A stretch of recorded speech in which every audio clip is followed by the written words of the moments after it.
can be transformational leaders, a voice for change, and a force for good. Wow. Amazing. Hi guys and welcome back to our channel. My name is Janae. And Nali. Ayan, so for today's vlog ay papanoorin natin ang Voice for Change video ni Shireen Ahmed. That's Miss Universe Bahrain 2024. It's about hope for single mothers. Bakit nga ba natin ipapasok si Shireen sa ating reaction? Or bakit natin naisipan? Kasi magaling siya mag-Tagalog. Yes.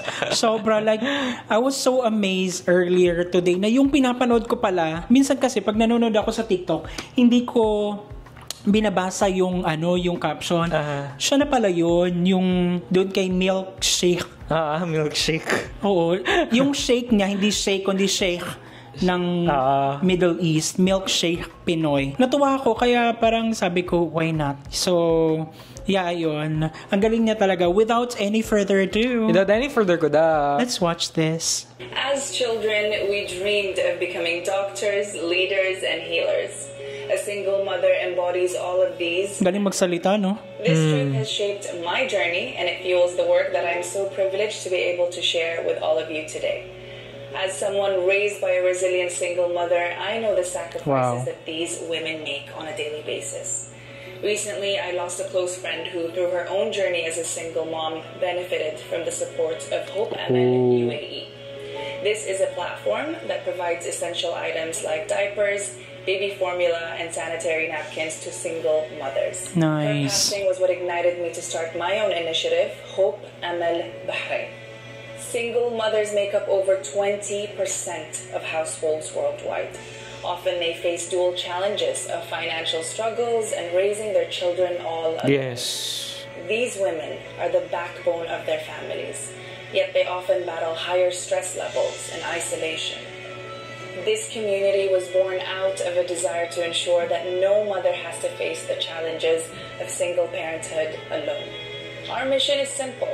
It is to provide essential items, alleviate the stress of raising children without a partner, and to help build a supportive community for these women. At Hope Amal Bahrain, we aim to bridge the gap for single mothers, providing the resources that they need to thrive.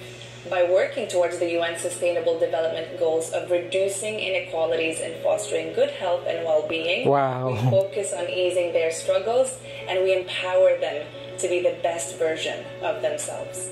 The hope that someone needs. And remember that when you help, you give someone a reason to keep going. Be that reason. Be that hope. Through the power of social media and the Miss Universe platform, we will continue to amplify our efforts, raise awareness, and generate financial aid to purchase essential need items for distribution in both the UAE and in Bahrain. Hello Universe, I am Shireen Ahmed, your Miss Universe Bahrain 2024. Together, we can be transformational leaders, a voice for change, and a force for good. Let us stand united in this mission to give hope to those who need it most. This community is a tribute to my mother, to my friend, and to all mothers, the champions of society. Wow. Amazing. Diba? May voice for change din siya. Close to her personal life experience din naman. Ang dami na rin talaga kasing single mothers. Tinataguyod nila yung kanilang mga anak na walang katuwang. Mahirap yun, hindi yun madali. Sa side mo may kilala tayong ganon. Sa akin si ate na totoo yung sinasabi niya na ang taas ng stress levels na na-experience ng mga single mother kasi paano na lang kapag more than dalawa yung anak mo tapos ikaw lang yung nagpapaaral, yung worry mo hindi natatapos. Like, di ba? Yun nga, nauna ka lang magsabi na totoo nga yung sinasabi. And gusto ko din i-focus doon yung isolation. Na pag sinabi kasi na parang, kunwari, bata pa, tapos naging single mother siya, parang, ay, wala nang future, ganyan. So wala na ring support, hindi na rin naniniwala dun sa kakayanan ng single mother na yun. So, may mga ganong stigma pa rin sa society. So, sa good advocacy na yun yung finocus niya.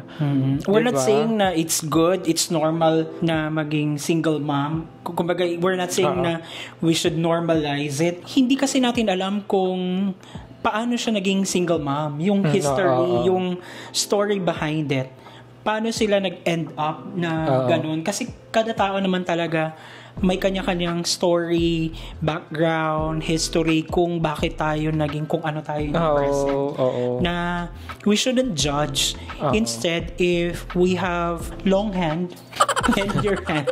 Parang ganun pa.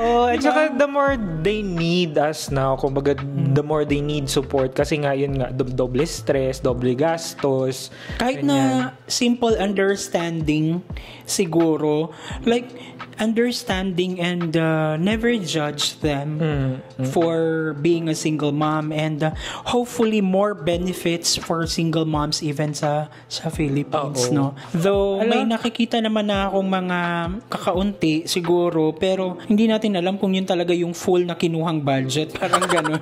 Kasi parang pagdating dun sa single moms, parang kakarampot na lang yung diba? Like, actually, gusto ko yung sa kanya kasi they identified kung ano yung pinaka mas impactful pero simple. As simple as giving diapers and formulas.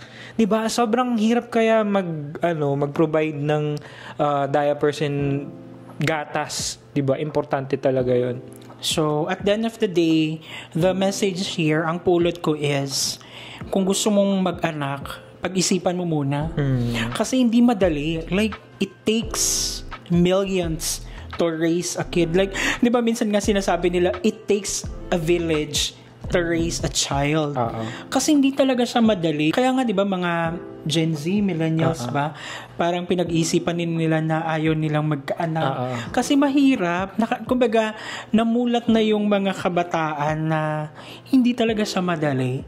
So, yeah, before we get into that life or before we even decide na yun yung puntahan natin, pag-isipan natin kung able na ba tayo, kasi mahirap naman na hirap na nga tayo sa buhay, magdadagdag ka pa ng isang ulo na papahirapan. Tama ka dyan. Actually, wala akong idadagdag. Pero when you get to that point naman na hindi natin alam kung ano nangyari, may unavoidable circumstances or you're a victim of something, diba? Don't lose hope kasi meron pa ring mga kumbaga silver lining, may mga tulong kagaya ng platform na ginagawa nila. And I hope sana na meron ding ganong charity or organization dito sa Pilipinas. Yes, kailangan niya po single mom.